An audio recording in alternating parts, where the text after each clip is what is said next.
पर अधर्म आचरण करने वाला कभी मौज से नहीं रह सकता। ये शब्द याद रखो, चिंता, भय, शोक, घबराहट और दुख, ये उसको कभी छोड़ेगा नहीं जो पाप कर्म करता है। अचानक बेमतलब की कल्पना भय की सवार रहेगी और धीरे धीरे वो मन डिप्रेशन में पहुंचने लगता है। क्यों? क्योंकि पापाचरण हो जाता है। और घर के किसी व्यक्ति से ठीक से बात नहीं करेगा। क्यों? अंदर से डिस्टर्ब हो चुका है। ये क्यों हुआ? बोले पापाचरण से हुआ।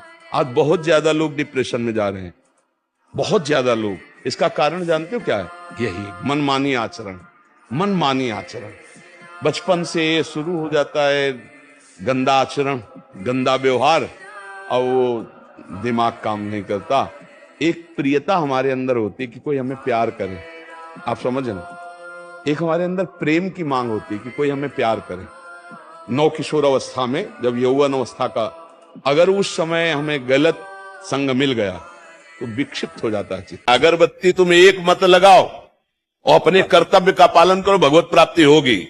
और तुम एक पूरी पैकेट रोज अगरबत्ती लगाओ और अधर्मा आचरण करो, भगवान मिल जाए तो मुझे बता देना। खुशबू जो भगवान को अगरबत्ती से देना चाहते हो तुम्हारे भाव की है। तुम्हारे भाव तो दुर्गंध युक्त है, तो बाहरी खुशबू सच्चिदानंद भगवान के श्री अंग की गंध के आगे दुर्गंध है।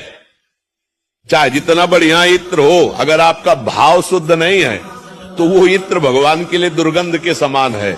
और आपका भाव है बढ़िया, हम भगवान की आज्ञा से चलते, धर्म में चलते, आप आरती नहीं करते हो, आप अगरबत्ती नहीं लगाते हो, तो भी आपको भगवान की प्राप्ति होगी। इसलिए मुझे लगता है हम किसी के देखा देखी नहीं, हमें धर्म से चलना है, भगवान में मन लगाना है और कर्तव्य को पूजा समझना है। अगर आप धर्म से चलोगे तो आप सुखी होगे। नमक रोटी खा के नींद की गोली नहीं खानी पड़ेगी।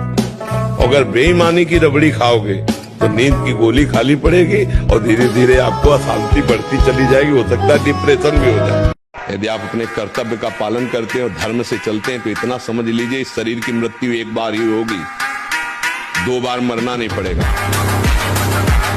अगर संतान को करोड़ों का सुख भोगना है ना, तो वो वैसे ही विवेकवान बनेगा, वैसे ही बनेगा। तो अगर उसको वैसे ही रहना है ना, तो तुम करोड़ों जमा करके चले जाओ, वो नष्ट कर देगा। धैर्य पूर्वक गृहस्थी में रहना चाहिए।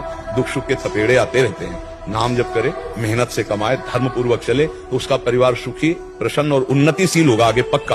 और जो बेईमानी, घूस व अधर्म और पापाचरण, तो चाहे जितना इकट्ठा कर ले रुपया, अंतिम में बर्बाद हो जाएगा, पूरा परिवार बर्बाद होगा। ये लिख लो। श्री कृष्ण कहते हैं कि सीधा इंसान को कभी धोखा मत देना, क्योंकि सीधा इंसान का जवाब स्वयं ऊपर वाला देता है, वो भी टेढ़े तरीकों से। बांध लंगोटा बचा के इंद्री कभी न देखा पर नारी, धर्म के टुकड़े खाकर भैया चढ़ी बदन पर तैयारी।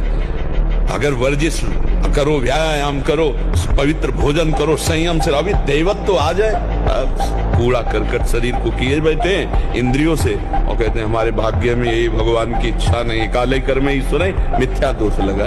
ये बिल्कुल छोड़ दो। किसी को ये समझ में आता है मांस बल देता है तो भूल जाना, तुम्हारे पुण्यों का नाश करके तुम्हारी दुर्गति करा देगा। जो इस भाव में है ना, जीव जंतुओं को ऐसे रांध रांध के खाते हैं, दुर्गति का ये बहुत कृपा है जिनकी हमारी बात समझ में आ जाए। अभी जो खाते हो छोड़ दो, भगवान अभी क्षमा कर देंगे, आगे समझ लो।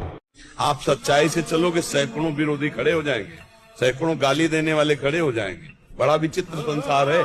चाहे जितना आप कष्ट सहकर दूसरों को सुख दो, ये निंदा ही करेगा, ये अपमान ही करेगा। अगर 100 में 80 आपको प्रणाम करेंगे तो 20 आपको गाली देंगे। इतनी तो जगह बना के चलो कि 20 की गाली सुनना है हमको। अच्छे मार्ग पे चलने पे, पूरे मार्ग में तो भगवान जाने, अच्छे मार्ग में चलने पर 20 की गाली सुननी पड़ेगी। यदा यदा हि धर्मस्य, जब धर्म की हानि होती है, ग्लानिर्भवति भारत, जब अधर्म बढ़ता है, अभ्युत्थानम् अधर्मस्य तदात्मानं सृजामि, तब मैं आता हूँ। परित्राणाय साधूनां, सज्जन लोगों की रक्षा के लिए मैं आता हूँ। विनाशाय च दुष्कृतां, दुष्टों का विनाश करने के लिए मैं आता हूँ। धर्म संस्थापनार्थाय, धर्म की स्थापना के लिए मैं आता हूँ। संभवामि युगे युगे, और युग युग में जन्म लेता हूँ।